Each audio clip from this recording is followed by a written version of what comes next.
था, तो इस हवाले से आप क्या कहेंगे? लीडरशिप डट जाएगी या फिर हटने वाली?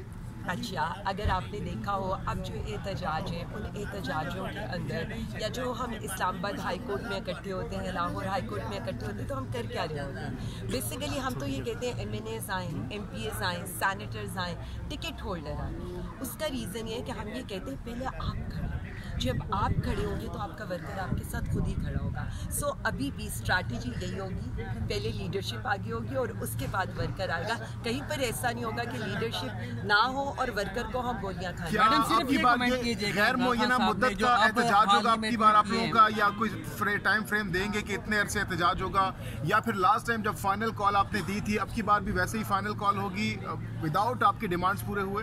देखिए, सबसे पहली बात यह है कि हमारी डिमांड्स तो सबको पता है, हमारी डिमांड्स तो एक ओपन हमने डिमांड रखी हुई है और वो तो एक मुसलसल जिद्दोजहद है। ये कोई टाइम फ्रेम बाउंड, मतलब कोई, मुझे तो नहीं लगता कि कोई टाइम बाउंड ऐसी जिद्दोजहद हम कर रहे हैं। रूल ऑफ लॉ की जिद्दोजहद है, कानून की जिद्दोजहद है, अदलिया की आज़ादी की है, 26वीं तरमीम की है, लोगों को इंसाफ दिलाने की है, जजेस को आज़ाद कराने की है, सहाफ़ियों को ये पीका से आज़ाद कराने की है, किसानों को उनका हक देने की है। देखिए, मसला ये है कि हम सब हो गए, वज़ीर आज़म खान सब हो गए, हम तो अवाम और पाकिस्तान के लिए। तो पहाड़ों पर चढ़ने के हवाले से कुछ PTI रहनुमा कह रहे हैं कि हम पहाड़ों पर कैंप लगा रहे हैं, खैमे बस्ती बनाएंगे, तो क्या उसके लिए आप तैयार हैं? क्योंकि शदीद गर्मी है, जून, जुलाई, अगस्त, सितंबर, ये 4 महीने बहुत ज़्यादा गर्मी होती है, बिलखुसूस पंजाब में।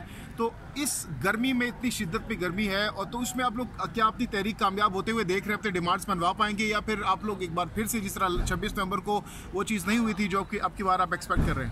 अच्छा, इंटरेस्टिंगली मैं क्या कह सकती हूँ कि मेरे ख्याल में आधी PTI तो जेलों में टाइम गुजार चुकी है, 2 गर्मियाँ गुजार चुकी है, और बाकी सिर्फ इस पर यकीन रखते हैं कि अगर हमारा लीडर 2 साल से एक तंदूर जैसे सेल के अंदर इस तपती गर्मी में जेल काट रहा है, तो हमारा हर लीडर, हमारा हर कारकुन हर तरह की कुर्बानी देने के लिए तैयार है। गर्मी सर्दी तहरीकों के लिए, तहरीकें तो खून से चलती है, गर्मी सर्दी उनके आगे क्या मैटर करती है? देखें, ये वो वाली तहरीकें नहीं है जो कीमे के नान और बिरयानी पर चलती थी। ये तो अवाम निकलती है, अपने हक के लिए निकलती है, लोग निकलते हैं, हम निकलते हैं, क्योंकि हमारा मकसद वो है ही नहीं। हमारा मकसद तो करप्शन बचाओ, आल बचाओ, माल बचाओ नहीं है। हमारा मकसद तो बहुत बड़ा है। उस मकसद के आगे गर्मी सर्दी फुटपाथ ये चीज़ें क्या मैटर करती हैं? अच्छा मैडम, सिर्फ ये